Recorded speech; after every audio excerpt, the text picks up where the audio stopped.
Hi everyone, I'm Kiana Liza from Group Together. So I'm here to do a book analysis about the book Oral History by C.H. Malvar. So, Oral History by C.H. Malvar is a bold and confrontational poetry collection that interrogates power, violence, memory, and the Filipino body.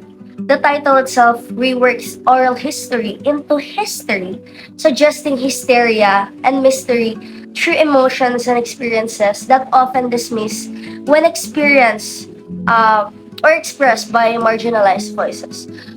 From the beginning, Malvar makes it clear that this book challenges who gets to speak, whose stories are valued, and how pain, especially inherited and collective pain, is expressed. So, at the heart of the collection is voice.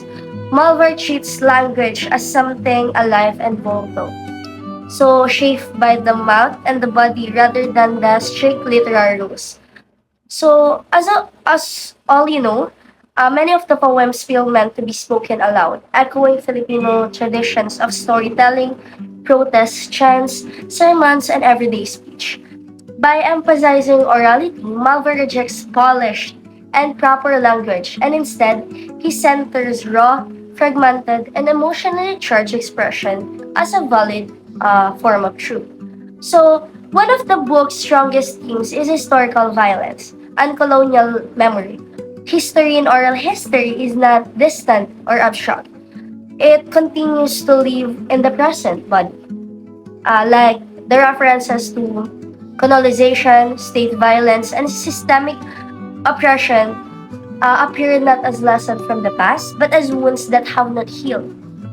So the poem suggests that history is carried in the throat, the tongue, and even silence, that pass down through generations.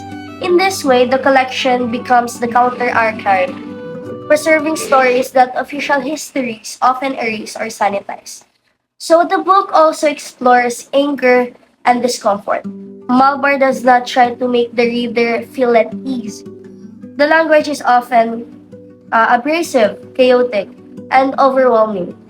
And this discomfort is intentional. Rather than offering closure or moral clarity, this poem forces readers to confront unresolved trauma. The term history can be read as reclamation of hysteria. It is a word of historically used to discredit intense emotions. So here, emotional excess become a form of resistance rather than weaknesses. So formally, oral history breaks conventional poetic structures. Fragmented lines, repetitions, and abrupt shifts in tone reflects the instability of memory and speech. Trauma and history are not presented in smooth narratives, but in bursts, through interruptions, chants, and echoes. Also, the reader is not guided gently, so they are pulled into the noise of lived experiences. So, despite its intensity, the collection is not purely destructive. Beneath the rage and grief is a desire for witnessing survival. To speak, even in danger or disorder, is to assert existence.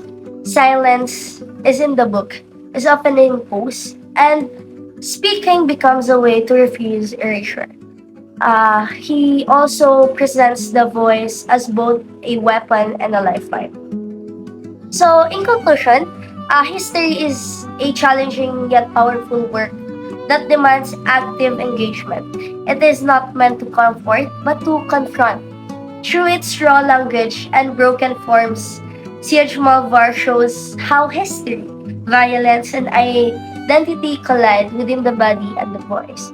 That reminds us that the most honest stories are often the loudest and the hardest to ignore. So that's all for my book analysis about this book.